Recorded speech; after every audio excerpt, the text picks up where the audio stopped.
कैसे हैं आप लोग? I am Shahabuddin and this our channel science gun.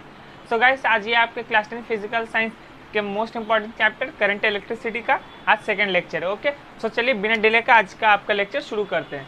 सबसे पहले हम लोग पढ़ेंगे electric field.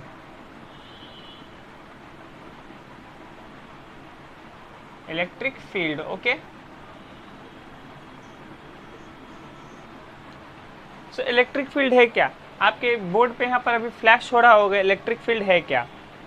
Okay, so basically यहाँ पर पहले डेफिनेशन पढ़ते हैं क्या लिखा हुआ। When a charge is placed at any place, okay, it creates a field around it, and if another charge is placed in that area और field, then it expenses an electric force. This area और field is known as electric field. Okay, so अब definition को remove करते हैं। सो अब समझते हैं। Definition हम लोग से बोल रहा था when a charge is placed at any place, right. So मान लीजिए यहाँ पर एक चार्ज बॉडी है, राइट, ये एक चार्ज बॉडी है। ओके, ये एक मेरे पास चार्ज वायर है। ओके, वहाँ पर बॉडी लिखा होता है इसलिए मैंने कुछ भी ले लिया। So when a charge body is placed at any place, ठीक है, ये चार्ज बॉडी है, charged body, okay, and if another charge is placed in that area or field, then it experiences and force. So यहाँ पर एक charge body रखा है, okay. Let us suppose यहाँ पर इस डायरेक्शन में करंट का फ्लो हो रहा।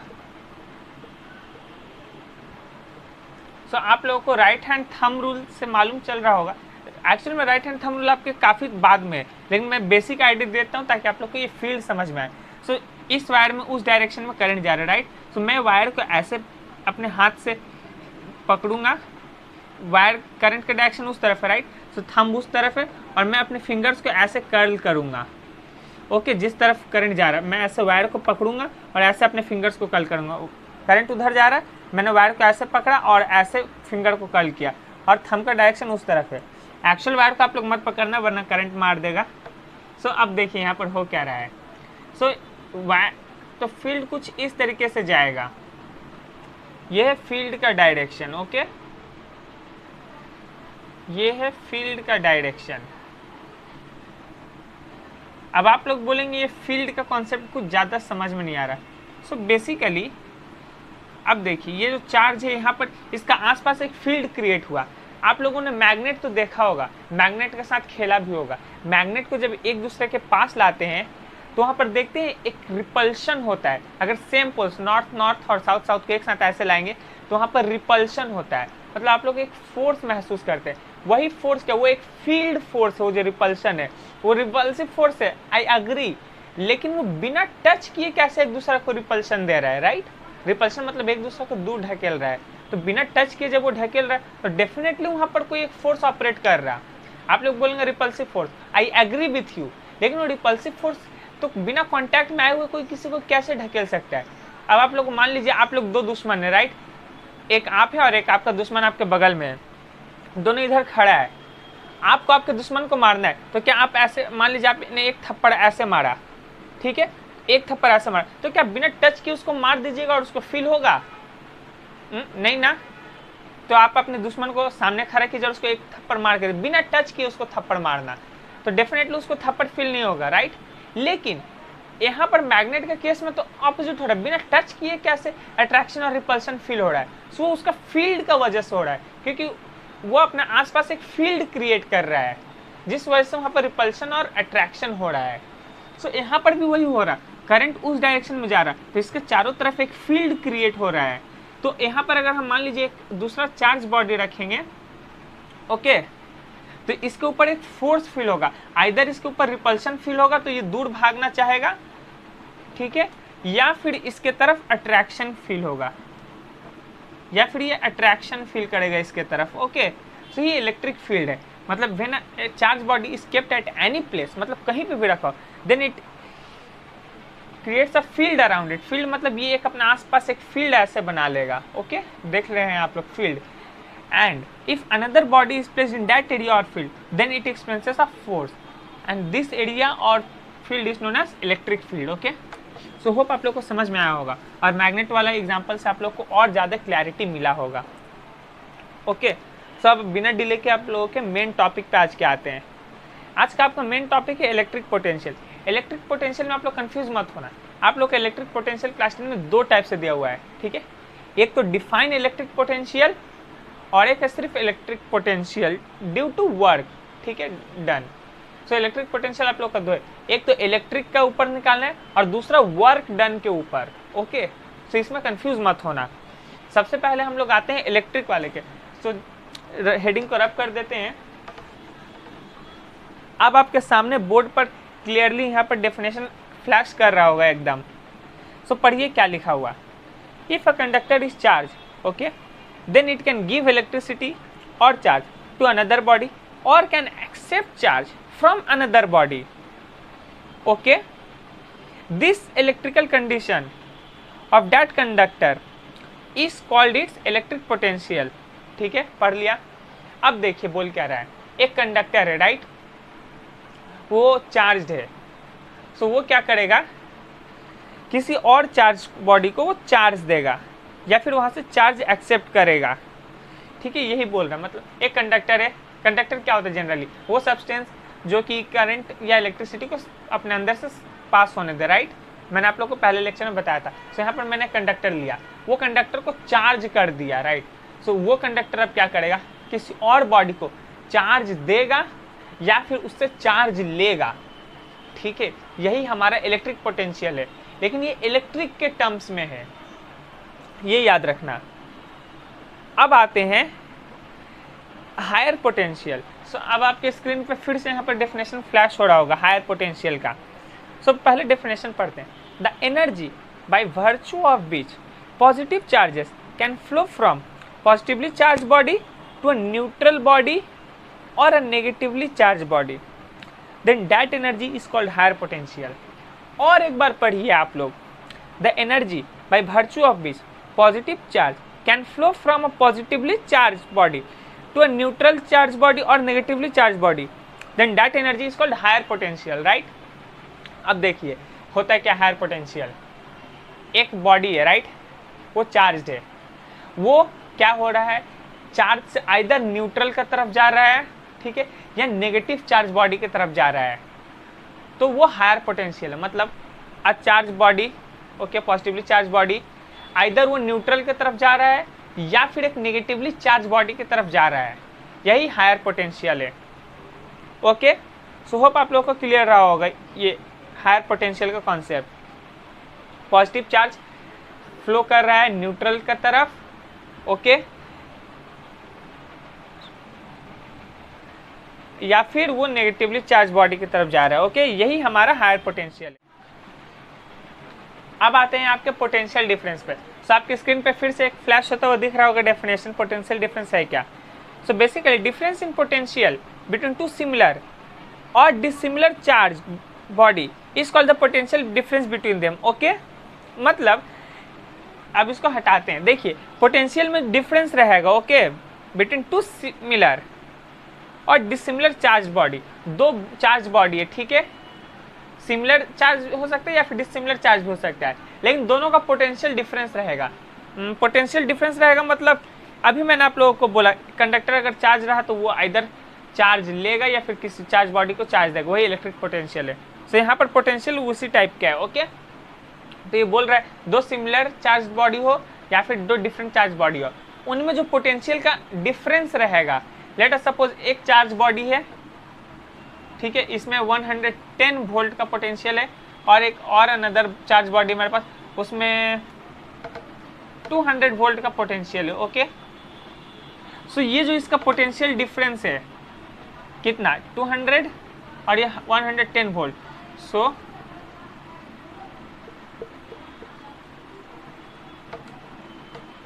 0 volt, okay, is equal to 90 volt. यही इन दोनों का पोटेंशियल डिफरेंस है। मतलब क्या, इन दोनों का पोटेंशियल में इतना का फर्क है, ओके, यही पोटेंशियल डिफरेंस है। हाँ, और आप लोगों ने डेफिनेशन में था between difference in potential between two similar और dissimilar charges of a body, okay. So अगर मैंने इसको भी 200 वोल्ट ले लिया तो देखिए हमारा अल्टीमेटली रिजल्ट क्या आएगा, 200 वोल्ट, ओके। सो हमारा अल्टीमेटली रिजल्ट आएगा 0 वोल्ट, ओके, सो होप आप लोग क्लियर रहा होगा। Difference in potential between two similar और dissimilar charges of a body, मैंने डिसिमिलर से बता दिया, 90 आया था, इससे पहले मैंने 110 और 200 लिया था, सो 90 वोल्ट था, वो मेरा पोटेंशियल डिफरेंस था। यहाँ पर दोनों बॉडी सिमिलरली चार्ज है, 200 वोल्ट का सेम पोटेंशियल है, तो इन दोनों का पोटेंशियल डिफरेंस कितना है, 0 है। ओके, सो होप आप लोग को पोटेंशियल डिफरेंस क्लियर रहा होगा। अब मेन कॉन्सेप्ट जो मैंने बोला था कि मैं अब आप लोग को कॉन्सेप्ट ऑफ पोटेंशियल पढ़ाऊंगा, लेकिन किससे, measurement of electric potential. Okay, work के टर्म्स में अब मैं पढ़ाऊंगा पोटेंशियल को। सो मैंने आप लोग को इलेक्ट्रिक पोटेंशियल का 2 डेफिनेशन दिया है, जो आप लोग को ठीक लगे वर्क के टर्म्स में वो पढ़ लेना। सो अब देखते हैं electric potential at any point, मैंने डिस्क्रिप्शन में डाल दिया है PDF नोट्स, जितना चीज़ मैं लिख रहा हूँ बोर्ड पे या फिर जितना आप लोग के फ्लैश होते हुए दिख रहा है, हूबहू एज इट इज आप लोग को PDF नोट्स में मिल जाएगा। सो डिस्क्रिप्शन से PDF नोट्स डाउनलोड करना ना भूले। ओके, सो अब देखिए इलेक्ट्रिक पोटेंशियल है क्या, आपकी स्क्रीन पे यहाँ पर फ्लैश हो रहा होगा कि इलेक्ट्रिक पोटेंशियल है क्या। सो बेसिकली पहले डेफिनेशन पढ़ते हैं, electric potential at any point in an electric field is the total work done in moving a unit positive charge from infinity to that point under the influence of an external electric field।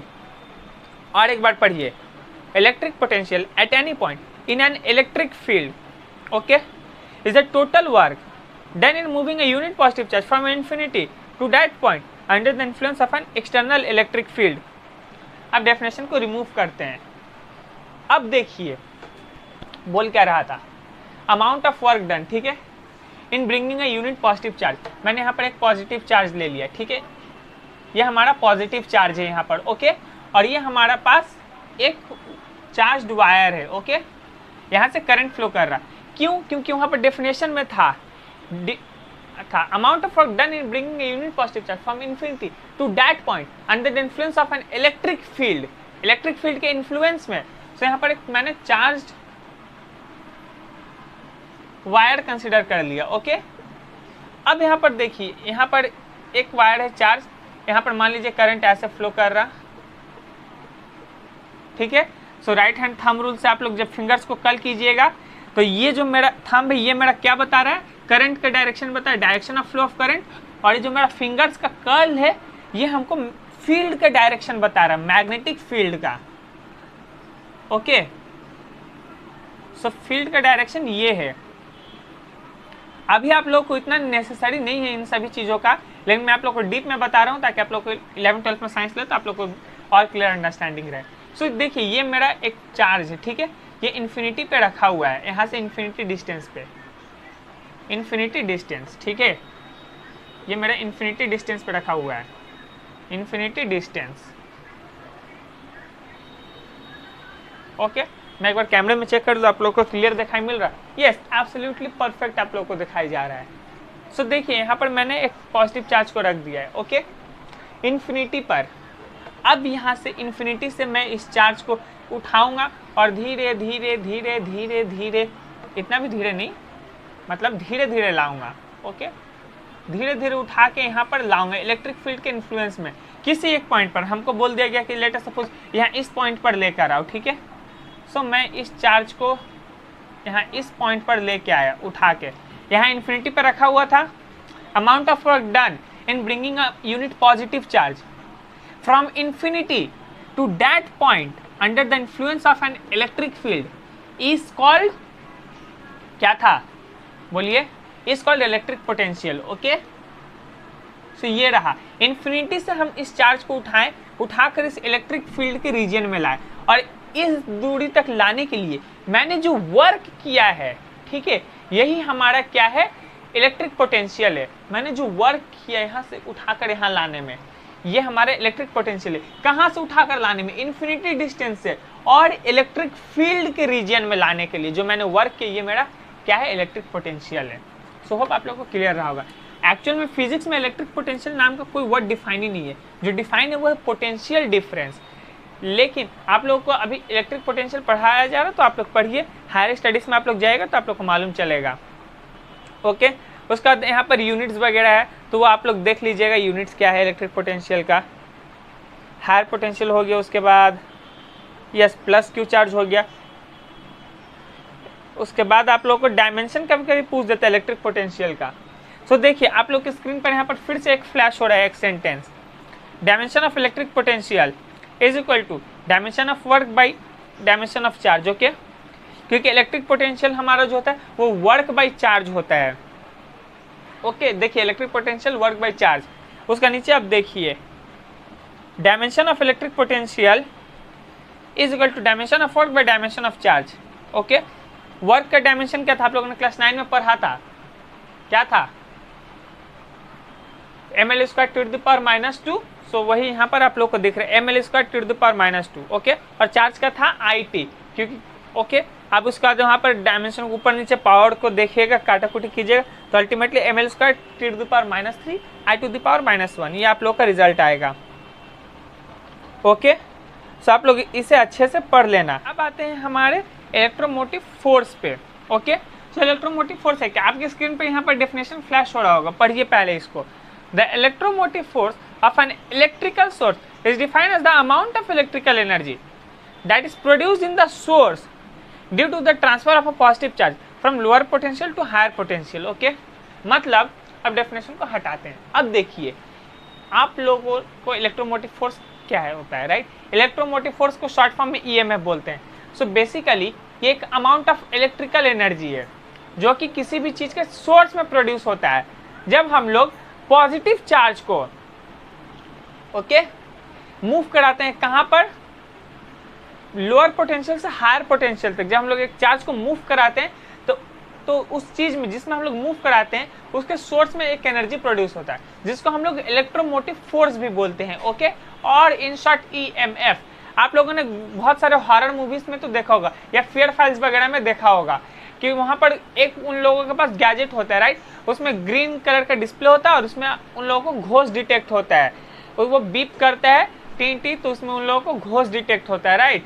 सो वो क्यों होता है, so basically वो होता इसलिए है क्योंकि वो EMF मतलब वो उसमें तो खुद एक एनर्जी है, राइट, तो वो अपने आसपास की एनर्जी में हलचल जब होता है थोड़ा सा भी तो उसको डिटेक्ट करता है। इन रियलिटी घोष वगैरह कुछ होता नहीं, लेकिन आप लोग देखे होंगे वो लोग EMF डिवाइस ही क्यों यूज करते हैं, right. So basically EMF device में इसलिए करते हैं ना ताकि वहां पर वो खुद अपने आप में EMF में क्या है, एक क्या बोलते हैं, वो एक एनर्जी प्रोड्यूस हो रहा है, राइट, जो कि सोर्स में बन रहा है। ओके, वो एक फोर्स है और उसका आसपास जब एनर्जी का इंटरफेरेंस होता है तो उसको डिटेक्ट करता है और उस इंटरफेरेंस को डिटेक्ट करके वो आसपास बताता है कि कहाँ पर क्या हलचल हो रहा है, राइट। इसलिए घोष डिटेक्ट करने के लिए EMF वगैरह का यूज किया जाता है। सो होप आप लोग को ये क्लियर रहा होगा EMF क्या है। इसका यूनिट वही वोल्ट है, SI यूनिट, और 1 volt is equal to 1 joule per coulomb भी होता है। सो होप आप लोग को ये EMF का कॉन्सेप्ट क्लियर रहा होगा। सो अब आते हैं आप लोगों के अगले डेफिनेशन पे। सो इलेक्ट्रोमोटिव फोर्स और पोटेंशियल डिफरेंस, इसका डिफरेंस भी मैंने आप लोग को PDF में दिया है, EMF और पोटेंशियल डिफरेंस अच्छे से मैंने आप लोग को समझा दिया है। सो आप लोग जस्ट इसको रीड करेंगे, इसमें टोटल 6 पॉइंट्स है, आप लोग कोई भी 4 अपने सहूलियत के हिसाब से याद कर लेना। ओके, जो भी आप लोग को कन्वीनियंट लगे। सो अब आते हैं इलेक्ट्रिक करंट है क्या। ओके, मैंने इसका भी 2 डेफिनेशन दिया है, जो आप लोग को ठीक लगे वो पढ़ लेना।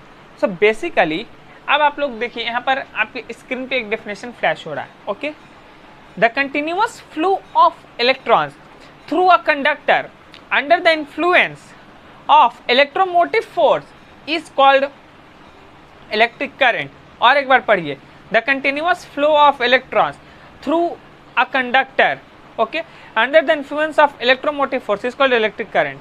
अब रिमूव करते हैं, देखिए इलेक्ट्रॉन का कंटिन्यूअस फ्लो हो रहा है, राइट, एक कंडक्टर से।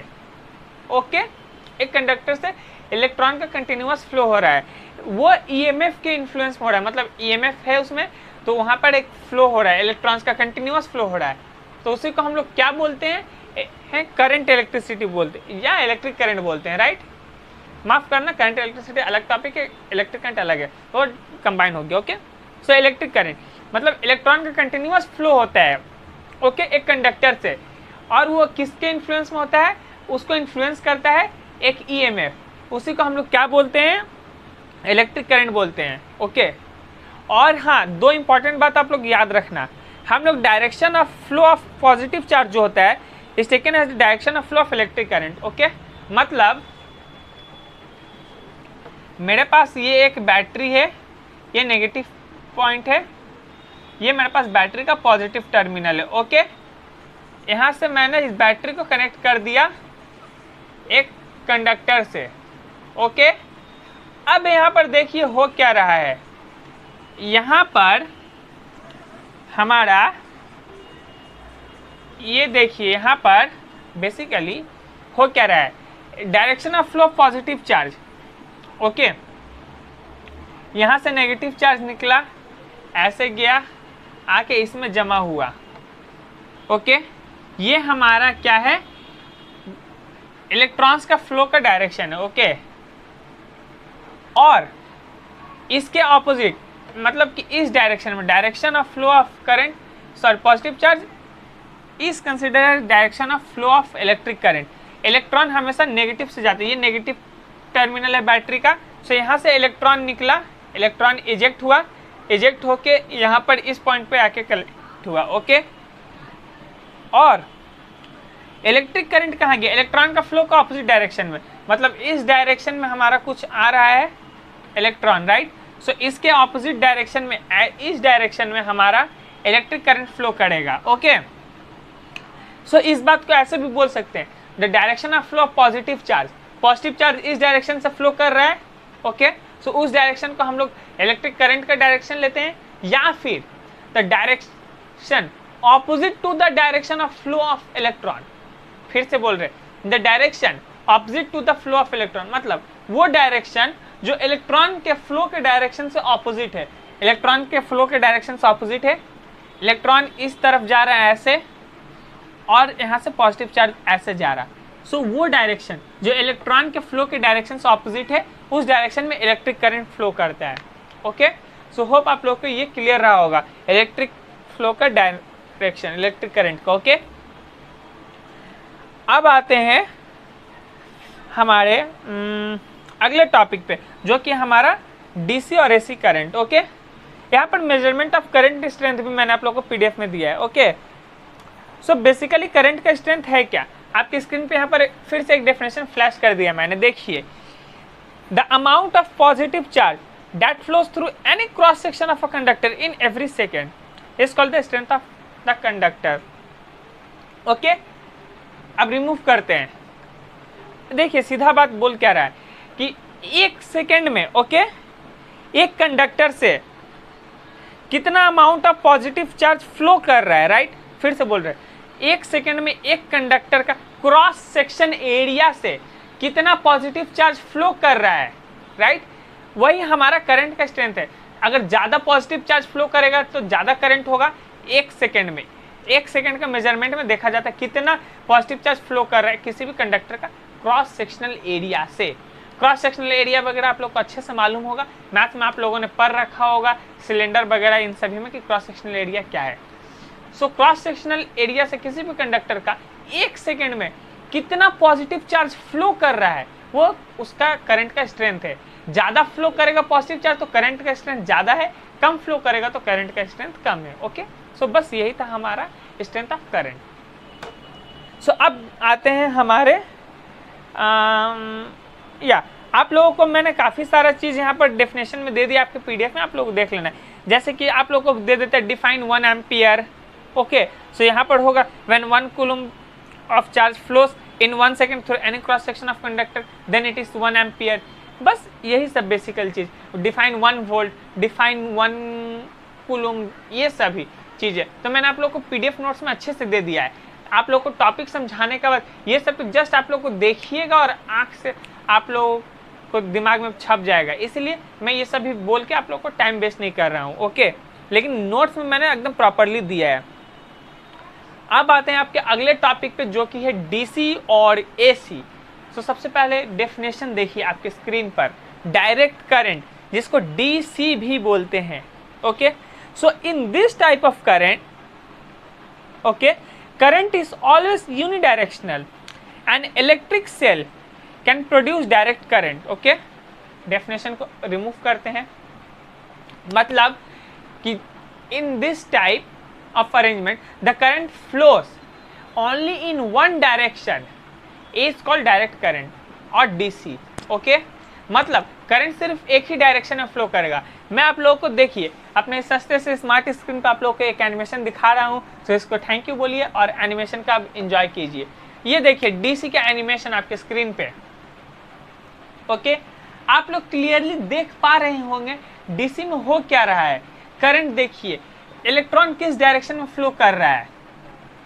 ठीक, यहाँ पर देखिए आप लोग क्लियर, इस डायरेक्शन में आप लोगों को चार्ज मिल रहा है, राइट। सो आप लोग क्लियर देख सकते हैं कि डायरेक्शन ऑफ फ्लो इलेक्ट्रॉन कौन सा है और करंट कौन सा है। यही हमारा डीसी करंट है। सो बेसिकली डीसी करंट में करंट जो होता है वो सिर्फ एक ही डायरेक्शन से फ्लो करता है। ओके, करंट एक ही डायरेक्शन में फ्लो करता है। सो होप आप लोग को ये एनिमेशन अच्छा लग रहा होगा। ये मैंने बेसिकली यूट्यूब से उठाया, ये मेरा हैंडमेड एनिमेशन नहीं है। ओके, सो बेसिकली आप लोग देख पा रहे होंगे करंट सिर्फ और सिर्फ एक ही डायरेक्शन में फ्लो कर रहा है, राइट। करंट सिर्फ और सिर्फ एक ही डायरेक्शन में फ्लो कर रहा है, इस डायरेक्शन में सिर्फ फ्लो कर रहा है। ठीक है, देख पा रहे हैं आप लोग। अब एनिमेशन को रिमूव करते हैं। सो आप लोगों ने देखा कि करंट इस डायरेक्शन में फ्लो कर रहा है, राइट, और इलेक्ट्रॉन इस डायरेक्शन में। ठीक है, सो अब आप लोगों को मालूम चल गया होगा कि डीसी करंट है क्या। सो बेसिकली डीसी करंट में ये वायर है, यहाँ से करंट डायरेक्ट ऐसे ऐसे ऐसे ऐसे ऐसे ऐसे फ्लो होता है, राइट। यही हमारा डीसी करंट है, मतलब करंट यूनिडायरेक्शनल है, सिर्फ एक ही डायरेक्शन में जा रहा है। ओके, और डीसी करंट कहाँ प्रोड्यूस होता है, जनरली हम लोग का बैटरीज वगैरह में। ओके, हम लोग का बैटरी जो यूज करते हैं वो डीसी करंट है। ओके, सो होप आप लोग को ये क्लियर होगा डीसी करंट क्या है। अब आते हैं आपके एसी करंट पे। तो ये रहा आपके स्क्रीन पे उसका डेफिनेशन कि एसी करंट है क्या। In this type of current the direction is reversed after a definite period of time. Alternating current can be produce by AC dynamo. Okay, so अब डेफिनेशन को रिमूव करते हैं। So basically ये जो हमारा है एसी करंट, इसका भी मैं आप लोग को सिमुलेशन दिखा दूंगा। सो यहाँ पर देखिए हो क्या रहा है, डायरेक्शन है करंट का वो रिवर्स हो रहा है बार बार। ओके, सो आप लोग देख पा रहे होंगे बार बार करंट का डायरेक्शन चेंज हो रहा है, कभी ऊपर से नीचे कभी नीचे से ऊपर। देख रहे हैं ये हमारा एसी का फ्लो है और ये हमारा डीसी का फ्लो है सिर्फ। ओके, सो कुछ इस तरीके से हमारा एसी फ्लो करता है और ये डीसी फ्लो करता है। एसी करंट हम लोग के घर में जनरली जो इलेक्ट्रिसिटी आता है वो एसी करंट है। ठीक है, अब आप लोग आपके स्क्रीन पर यहाँ पर अच्छे से देखिए ये एनिमेशन। आप लोग क्लियरली देख पा रहे होंगे यहाँ पर कि यहाँ पर आपको एक लाइन बनता हुआ दिख रहा होगा, राइट। और अगर मैं करंट का डायरेक्शन को रिवर्स कर रहा हूँ तो आप लोग देख पा रहे होंगे कि यहाँ पर करंट का डायरेक्शन भी चेंज हो रहा है, राइट। अगर मैं बैटरी से चेंज कर रहा हूँ डायरेक्शन तो कभी देखिए current left to right flow कर रहा है, कभी राइट टू लेफ्ट फ्लो कर रहा है। और देखिए करंट बन कैसे रहा है इसमें, कभी ऊपर नीचे स्पाइरल स्नेक का तरह बन रहा है, राइट। सो आप लोग पहले अच्छे से देख लीजिए एनिमेशन। देखिए कभी लेफ्ट टू राइट जा रहा है, कभी राइट टू लेफ्ट करंट जा रहा है, और करंट का डायरेक्शन देखिए बार बार चेंज हो रहा है, ऊपर नीचे हो रहा है, राइट। सो होप आप लोग को यह एनिमेशन अच्छा लगा होगा। अब रिमूव करते हैं। सो यही था हमारा एसी करंट का animation. Okay, so basically AC current देख लिया आप लोगों ने, डीसी करंट देख लिया। सो बेसिकली हमारे घर में जो करंट आता है वो हमारा एसी करंट है, और जो बैटरी हम लोग को प्रोड्यूस करके देता है वो डीसी करंट है। ओके, और एक सिंपल बैटरी का हम लोग का पोटेंशियल 1.08 वोल्ट से लेकर 1.5 वोल्ट तक होता है। ठीक है, ये बैटरी टू बैटरी वैरी करता है। ओके, जनरली हम लोग के रिमोट में, हम लोग के घड़ी में जो बैटरी यूज होते हैं उसका पोटेंशियल 1.5 वोल्ट होता है। और एसी करंट जो है वो निकोला टेस्ला ने बनाया था, और डीसी करंट जो है वो थॉमस अल्वा एडिसन ने बनाया था। इसके पीछे भी एक इंटरेस्टिंग स्टोरी है। थॉमस अल्वा एडिसन ने एसी और डीसी करंट, ठीक है, ये दो चीज़ पहले याद रखें, डीसी और एसी करंट ये बनता कैसे है। तो डीसी करंट डीसी डायनामो जिसको जनरेटर बोलते हैं, और एसी करंट एसी डायनामो या एसी जनरेटर। ओके, डायनामो भी आप लोगों को है टॉपिक में, सोचा मत लीजिए, अगले टॉपिक्स में आप लोग को जैसे जैसे आते जाएगा मैं डायनामो भी पढ़ाऊंगा। So basically Thomas Alva Edison ने डीसी करंट का इन्वेंशन किया था। ओके, और निकोला टेस्ला ने बोला था एसी करंट, क्योंकि डीसी करंट जो है उसमें ट्रांसमिशन, अगर हम लोग डीसी करंट बना दें तो डीसी करंट से इलेक्ट्रिसिटी अपने घर तक लाने में हम लोगों का बहुत एनर्जी वेस्ट हो जाएगा, प्लस कॉस्ट ऑफ प्रोडक्शन भी हाई है। सपोज अगर हम लोग 1000 वाट डीसी करंट बनाते हैं तो हमारा घर तक आते आते वो सिर्फ 100 वाट का रह जाएगा। मतलब पावर ट्रांसमिशन में लॉस ह्यूज होगा, ह्यूज। और वहीं एसी करंट जो है, अगर 1000 वाट बनाते हैं तो हमारे घर में 998 997 वाट आएगा। 2 से 3 वाट सिर्फ बेस्ट होगा ट्रांसमिशन में। सो कौन सा बेटर है? Obviously AC. एसी सस्ता भी पड़ेगा, प्रोडक्शन कॉस्ट भी कम है। थॉमस अल्वा एडिसन ने डीसी करंट बनाया था, निकोला टेस्ला ने एसी बनाया था। और जिस समय निकोला टेस्ला ने एसी करंट को डिस्कवर किया था थॉमस अल्वा एडिसन। ओके, वो बहुत उस टाइम तक बहुत बड़े साइंटिस्ट बन चुके थे। एडिसन वही है जिन्होंने बल्ब का इन्वेंशन किया। सो हुआ ये कि उन्होंने बोला निकोला टेस्ला को कि आप हमको 6 महीने में हमको 10 जनरेटर्स बना के दीजिए, 10 या 100 ऐसे समथिंग कुछ था। ओके, सो उन्होंने बोला कि ओके निकोला टेस्ला, और उन्होंने बोला था एडिसन ने कि मैं आपको इसके बदले कुछ अमाउंट दूंगा, $1 लाख दूंगा। और उस समय के लिए $1 लाख बहुत थे। सो निकोला टेस्ला दिन भर लगे रहे और उनको बना के दिया जनरेटर, डीसी जनरेटर। और उसके बाद निकोला टेस्ला ने जब अपना डिज़ाइन पेश किया एडिसन को, तो एडिसन तो ऑलरेडी बहुत बड़े साइंटिस्ट बन चुके थे उस टाइम तक, उनको वो निकोला टेस्ला का डिज़ाइन अच्छा नहीं लगा। डेफिनेटली निकोला टेस्ला ने जो एसी करंट का डिज़ाइन दिया था और बोला था वो बहुत ही अच्छा था, क्योंकि एसी करंट से हम लोग को काफ़ी प्रॉफिट था, प्लस हम लोग का कॉस्ट ऑफ प्रोडक्शन कम पड़ता, उसका ट्रांसमिशन में एनर्जी लॉस होता, और जो घर तक हम लोग का वोल्टेज आता वो भी बहुत अच्छा आता। लेकिन एडिसन को उनसे जलन होने लगा और उन्हें लगा कि अगर एसी करंट पॉपुलर हो गया तो मेरा डीसी कोई नहीं पूछेगा और मेरा बिजनेस चौपट हो जाएगा। सो उन्होंने निकोला टेस्ला को कुछ नहीं दिया। 6 महीने बाद जब उन्होंने उनको जनरेटर बना के दिया एडिसन को, सो वो बस बोले कि मैंने तो जस्ट जोक किया था, मैं तुम्हें कुछ नहीं दूंगा। उसका निकोला टेस्ला अपने डिज़ाइन लेकर वापस चले गए और फिर उन्होंने खुद से वर्क किया उसको, और आज के डेट में करंटली हम लोग एसी यूज़ करते हैं। सो यही एक स्टोरी था एसी और डीसी का। ओके, सो होप आप लोग को ये अच्छा लगा होगा। आप लोगों को मैंने कुछ न्यूमेरिकल्स भी दिए हैं। बेसिकली मैंने आप लोगों को 4 न्यूमेरिकल्स दिए हैं। ओके, सो आपके स्क्रीन पर यहाँ पर फ्लैश हो रहा होगा। मैं 2 आप लोगों को कराऊंगा और 2 आप लोगों को खुद से समझ लेना होगा, क्योंकि खुद का सेल्फ अंडरस्टैंडिंग बहुत इंपॉर्टेंट है। सो आपके स्क्रीन पर यहाँ पर फ्लैश हो रहा होगा क्वेश्चन आपका। सो क्वेश्चन रीड कीजिए क्या है। The amount of charge okay present in one charge body is 3.2 into 10 to the power minus 17 coulomb if the charge of an electron B E is equal to 1.6 into 10 to the power minus 19 C. Okay, then calculate the number of deficit of electron in the body. Okay, अब इसको remove करते हैं question को। So question में बोला कि एक body है, ठीक है, उसका चार्ज है 3.2 into 10 to the power minus 17 C. Okay, और एक इलेक्ट्रॉन का चार्ज है 1.6 into 10 to the power minus 19 C. So हमको उसमें कैलकुलेट करना है कितना इलेक्ट्रॉन का कमी है उस बॉडी में। और मैंने आप लोग को बोला था कि चार्ज क्वांटाइज्ड होता है और एक बॉडी में कितना चार्ज प्रेजेंट रहता है ये हम लोग को किससे मालूम चलता है? Q is equal to N E. Okay, where Q is the charge, N is the number of charge particles और E is the charge of an electron. Okay, so हम लोग को अगर यहाँ पर क्वेश्चन में हम लोग को फाइंड आउट करना है N, that means number of electrons. So N क्या है? नंबर ऑफ इलेक्ट्रॉन्स है, E हमारा चार्ज ऑफ एन इलेक्ट्रॉन है और Q हमारा चार्ज ऑफ द बॉडी है जो कि गिवन है। ओके, आप लोगों को अच्छे से एकदम PDF में मिल जाएगा। Number of deficit of electron in the body that is N is equal to Q by E, right? ऐसा भी हम लोग इसको लिख सकते हैं। सो हमारा charge of the body by charge of an electron, okay, is equal to 3.2 into 10 to the power minus 19। Okay guys, sorry, या माइनस 17 है क्वेश्चन में, या 10 टू द पावर माइनस 17, और हमारा डिवाइड में 1.6 into 10 to the power minus 9। Okay, so अब इसको आप लोग काटा कुटी कीजिए। सो बेसिकली काटा कुटी करने से क्या आएगा? देखिए यहाँ पर 10 टू द पावर माइनस 19 है, या ठीक है। सो देखिए 1.6 से 3.2 सीधा सीधे 2 बार में किया। ओके, लिख दिए 2।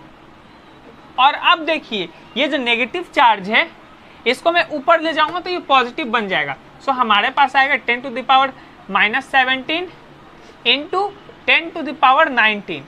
ये जो -19 है ना, इसको ऊपर ले जाऊंगा तो ये +19 हो जाएगा। सो बचपन से हम लोग पढ़ते हुए आ रहे, 19 - 17 कितना होता है 2, राइट। तो 2 into 10 to the power 2 is equal to 10 to the power 2 मतलब 100। So 2 into 100 is equal to 200। So हमारा इतना का डेफिसिट है। ओके, क्वेश्चन में हम लोग से क्या पूछा था, डेफिसिट, राइट। सो हमारा इतना इलेक्ट्रॉन्स का डेफिसिट है, मतलब इतना इलेक्ट्रॉन्स का कमी है उस बॉडी में। ओके, अगर इतना इलेक्ट्रॉन्स दे देंगे तो उस बॉडी का चार्ज इलेक्ट्रॉन के चार्ज के बराबर हो जाएगा। ओके, सो होप आप लोगों को क्लियर रहा होगा ये। अब आते हैं हमारे अगले क्वेश्चन पे। हमारा अगला क्वेश्चन है कैलकुलेट द फोर्स, या ये कूलम्स लॉ से है। मैंने आप लोगों को कूलम्स लॉ पे कोई न्यूमेरिकल नहीं दिया था, सो अब यहां दे रहा हूं। कैलकुलेट, आप लोग के स्क्रीन पर भी फ्लैश हो रहा होगा, calculate the force of repulsion acting between a positive charges of magnitude 20 ESU and 30 ESU when they are kept at a distance of 2 centimeter in the air. Okay? So अब इसको remove करते हैं। अब देखिए हमारा Q1 दिया हुआ है, चार्जेस लिखा हुआ, okay, of charges 20 ESU and 30 ESU। So Q1 हमारा 20 ESU दिया हुआ है, Q2 हमारा 30 ESU दिया हुआ है। ओके फाइन, और हमारा R मतलब effective distance between them 2 centimetre दिया हुआ है। Okay, up to this clear. So हम लोग का according to the Coulomb's law, okay, the repulsive और अट्रैक्टिव फोर्स, यही था हम लोग का कूलम्स लॉ का डेफिनेशन क्या था, the electrostatic force of attraction और repulsion between 2 point charges at rest is directly proportional to the product of magnitude of charges and inversely proportional to the square of the distance separating them, right? So उससे हम लोग को एक relation मिला था, F is equal to Q1 Q2 upon R square. Am I correct? Okay, fine. So CGS में जो था K का वैल्यू हमारा 1 था, और मैंने आप लोग को बोला था चार्ज का यूनिट क्या होता है, ESU। ये हमारा CGS यूनिट है, राइट, ये CGS यूनिट है। और मैंने आप लोगों से बोला था the value of K is 1 in CGS। सो मैं जस्ट सिंपली इस K को रिमूव कर रहा हूं। ओके, अब यहां पर देखिए Q1 कितना दिया हुआ है 20, Q2 कितना दिया हुआ है 30, ओके, और हमारा R कितना दिया हुआ है 2, तो हमको उसका स्क्वायर चाहिए। सो अब इसको मल्टीप्लाई कर दे, 20 इंटू 30 कितना हुआ 600 बाई 4। ओके, 50 100। सो हमारा काट कुट के इसको कितना बचेगा 150। ओके, सो ये हमारा काट कुट करके 150। सो यूनिट क्या है is equal to 150 dyne. Dyne में मैंने क्यों लिखा, ये CGS में है। अगर फोर्स यहाँ पर, सब चीज यहाँ पर न्यूटन में होता तो मैं भी फोर्स यहाँ पर न्यूटन में लिखता। ओके, सो ये था हमारा सेकेंड सम। सो होप आप लोग को ये क्लियरली समझ में आया होगा। हमारा थर्ड न्यूमेरिकल है चार्ज के ऊपर। सो वो भी सिमिलर है इसके जैसा। सो आप लोग के स्क्रीन पर फ्लैश होता हुआ यहाँ पर ये रहा, अच्छे से आप लोग इसको देखिए। If a current of 3 ampere flows through a conductor for 10 minutes, okay, then calculate the amount of charges that flow through the conductor in that time. देख लिया आप लोगों ने, अब इसको रिमूव करते हैं। सो हमारा करंट कितना है, क्लियरली दिख रहा है कि 3 एम्पियर। करंट को I से लिखा जाता है, मैंने आप लोग को ऑलरेडी बताया है ये बात फर्स्ट लेक्चर में। ओके, I हमारा 3 है, टाइम हमारा 10 मिनट है। Okay, T is equal to 10 minute. 10 minute को अगर हम लोग सेकेंड में ट्रांसपोज करेंगे तो कितना होगा 600 सेकेंड। ओके, अब देखिए हमारे पास एक फॉर्मूला था Q is equal to I T. अगर आप लोग को ये पहले से मालूम है तो अच्छी बात है, नहीं मालूम है तो कोई बात नहीं, आपके नोट्स में मैंने दे दिया है। ठीक है, हमको चार्ज फाइंड आउट करना है। सो Q is equal to I हमारे पास कितना है 3, T कितना है हमारे पास 600, so is equal to 1800 coulomb. Okay, अब आप लोग बोलेंगे मैंने कूलम क्यों लिखा, सो एम्पियर एसआई यूनिट में हो। ओके, इसीलिए मैंने यहाँ पर 1800 कूलम लिखा।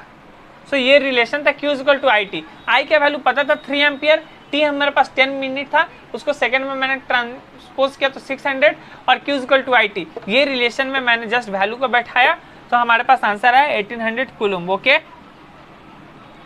सो आप लोगों को और एक न्यूमेरिकल मैंने पीडीएफ नोट्स में दिया है, वो भी मैं बता ही देता हूँ। चलिए आज आप लोगों के लिए इतना मैं कर ही देता हूँ, या फिर क्या किया जाए आप लोग को ये सेल्फ अंडरस्टैंडिंग दीजिए। अच्छा छोड़िए, यहाँ पर देखिए, if 50 coulomb of charge flows through a conductor in 10 second, then find the strength of current through the conductor।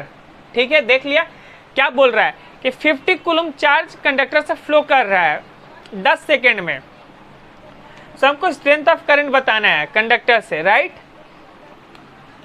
So charge कितना दिया हुआ 50 कूलम, 50 सी, राइट। उसके बाद हमारे पास time of flow of current कितना दिया हुआ है, time is equal to 10 second, correct. So हमारे पास strength of current that is I खोजना है। मैंने आप लोग को ये रिलेशन बताया Q is equal to I T, right. उस रिलेशन से अगर मैं I लिखता हूं तो I का वैल्यू क्या आएगा Q by T. Okay, so Q by T मतलब 50 बाई 10। ओके, कूलम यहाँ पर सेकेंड था, सो इज इक्वल टू काटा कुटी करके हमारे पास 5 एम्पियर आएगा, coulomb per second that is ampere. Okay, C by S यही हमारा एम्पियर होता है, राइट, इसलिए कूलम पर सेकेंड मैंने एम्पियर लिखा। सो ये था, Q दिया हुआ था क्वेश्चन में, T दिया हुआ था, हमसे स्ट्रेंथ ऑफ करंट पूछा, I पूछा। सो I मैंने ये रिलेशन से I को पुट किया, is equal to Q by T, Q का वैल्यू लिखा, T का वैल्यू लिखा, कैलकुलेट किया तो 5 एम्पियर। ओके, सो होप आप लोग को ये क्लियर रहा होगा। अब आते हैं आप लोगों के शॉर्ट सर्किट पे। ओके, सो शॉर्ट सर्किट है क्या, ये रहा आपके स्क्रीन पर फ्लैश होते हुए। If the 2 poles of any electrical source is connected by a conducting wire of negligible resistance then that circuit is called short circuit. Okay, उसका नीचे भी कुछ लिखा हुआ है, पढ़ लीजिए। As the resistance is low, flow of current becomes high, causing the wire to get extremely heated. Okay, remove करते हैं। देखिए बोल क्या रहे हैं यहाँ पर कि मैं इलेक्ट्रिकल सोर्स के 2 एंड को, ओके सपोज ये मेरा इलेक्ट्रिकल सोर्स है, राइट, ELECTRIC इलेक्ट्रिक सोर्स, ये मेरा इलेक्ट्रिक सोर्स है, राइट। इसके 2 एंड्स को मैंने वायर से कनेक्ट कर दिया, ये वायर कहीं भी कनेक्टेड है। ये वायर का जो रेजिस्टेंस है नेग्लिजिबल है, रेजिस्टेंस को मैं R लिख रहा हूं, R is equal to negligible, negligible. Okay, so इस वायर का रेजिस्टेंस क्या है, नेग्लिजिबल है। ओके, सो इस कंडीशन को ही हम लोग क्या बोलते हैं, शॉर्ट सर्किट। मतलब इलेक्ट्रिकल सोर्स है, इसका 2 पोल्स, राइट, इसको मैंने वायर से कनेक्ट कर दिया। कौन सा वायर है, ये कंडक्टिंग वायर है, और इसका रेजिस्टेंस कैसा है, नेग्लिजिबल है। सो इसी सर्किट को हम लोग क्या बोलते हैं, शॉर्ट सर्किट। अब आप लोग को दिमाग में आ रहा होगा कि शॉर्ट सर्किट में तो आप लोग सुनते होंगे कि आपके घर का फ्यूज उड़ गया तो आपके घर का लाइट उड़ गया, आपके घर का बल्ब उड़ गया, इलेक्ट्रिसिटी चला गया। सो बेसिकली होता ये है शॉर्ट सर्किट में कि यहाँ पर करंट रेजिस्टेंस तो बहुत लो है वायर का, राइट। सो करंट का फ्लो का वजह से वो इतना हीट हो जाता है कि वो इधर मेल्ट हो जाता है या जल जाता है, राइट, जो वायर को हीट कर देता है, जिससे क्या होता है कि हमारा इलेक्ट्रिकल सर्किट डैमेज हो जाता है। अब आप लोग ही मान लीजिए, आप लोग साइकिल चला रहे, ओके, आप लोगों को रास्ता एकदम स्मूथ मिला हुआ है, रास्ता में कोई नहीं है, हाईवे पर चला रहे, आप लोग एकदम स्पीड में भाग रहे हैं हाईवे पर, लेकिन अचानक से सामने कोई गाड़ी आ गया, सो आप लोग क्या कीजिएगा, एकदम कस के ब्रेक लगाइएगा, राइट, उस समय आपका टायर एकदम हीट हो जाएगा और क्या होगा, टायर फट जाएगा, ओके, यही यहाँ पर भी हो रहा है। सो यहाँ पर ब्रेक नहीं लग रहा है, यहाँ पर वो कंटिन्यू फ्लो होते जा रहा है और अल्टीमेटली इतना हीट हो गया वायर कि वो मेल्ट हो जाएगा या फिर जल जाएगा, जिससे वो अदर इलेक्ट्रिकल सर्किट्स को डैमेज कर देगा। ओके, सो होप आप लोग की क्लियर रहा होगा। उसके बाद EMF for an open circuit, एकदम देखिए आप लोग के सामने चमकता हुआ दिख रहा है। Define electromotive force for an open circuit. The electromotive force for a cell for an open circuit is defined as the amount of work done by the external agent to move a unit positive electric charge from positive pole of the cell to its negative pole. Okay, remove करते हैं, मतलब electromotive force आप लोगों को अगर बोल दी जाए कि डिफाइन करो एक ओपन सेल के लिए, ओपन सर्किट के लिए, ओपन सर्किट मतलब खुला हुआ सर्किट, वो सर्किट क्लोज नहीं है। ओके, सो आप लोग कैसे डिफाइन कीजिएगा, सो ये बेसिकली अमाउंट ऑफ वर्क है एक एक्सटर्नल एजेंट के द्वारा किया जा रहा, ठीक है, कितना, एक यूनिट पॉजिटिव चार्ज को मूव करने के लिए पॉजिटिव पोल से लेकर नेगेटिव पोल।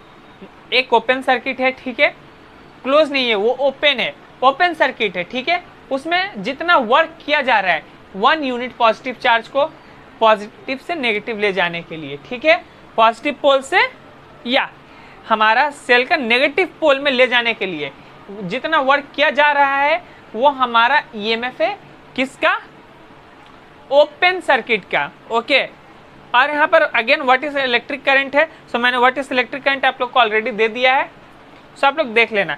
उसके बाद relation between electric current and charge, यही मैं बोल रहा था, Q equal to I T और I equal to Q by T, so मैंने यहाँ पर दे दिया है। और बाकी का आप लोगों को एक और important, very very important question यहाँ पर एकदम आपके स्क्रीन पर फ्लैश होता हुआ, जगमगाता हुआ दिख रहा है। दो electric current has a direction, why is it called a scalar quantity, right. यहाँ पर आप लोग के स्क्रीन पर अब डेफिनेशन पढ़िए, electric current has both magnitude and direction but it is a scalar quantity, this is because electric current does not follow vector addition rule. पढ़ लिया, अब इसको रिमूव करते हैं।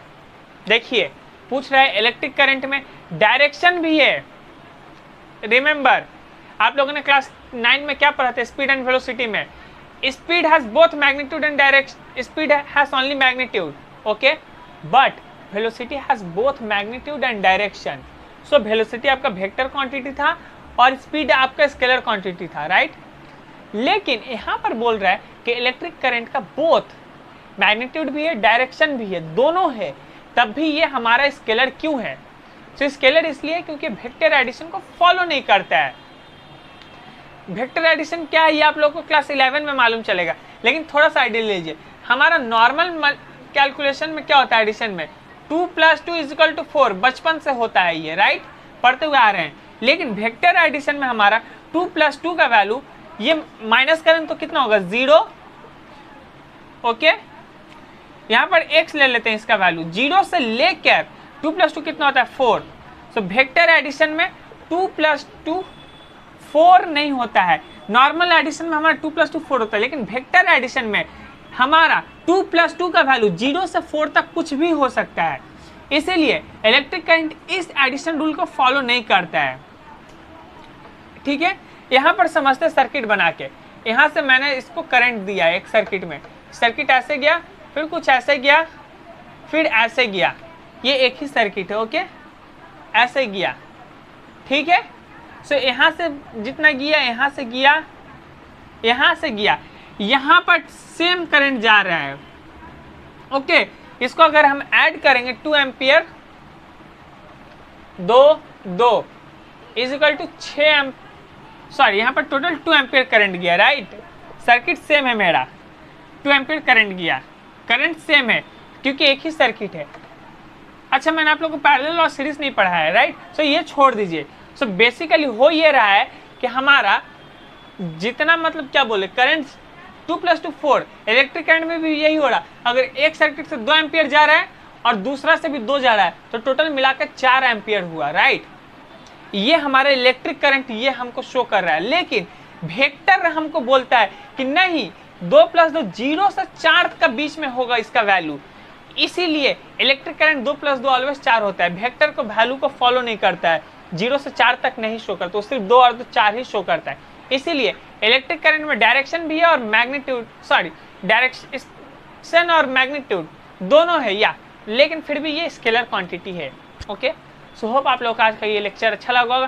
काफ़ी सारे मैंने एडवांसमेंट भी किए हैं इसमें, और आप लोगों को वीक में 3 लेक्चर एज यूजुअल मैंने प्रॉमिस किया, तो वो मिलते रहेंगे।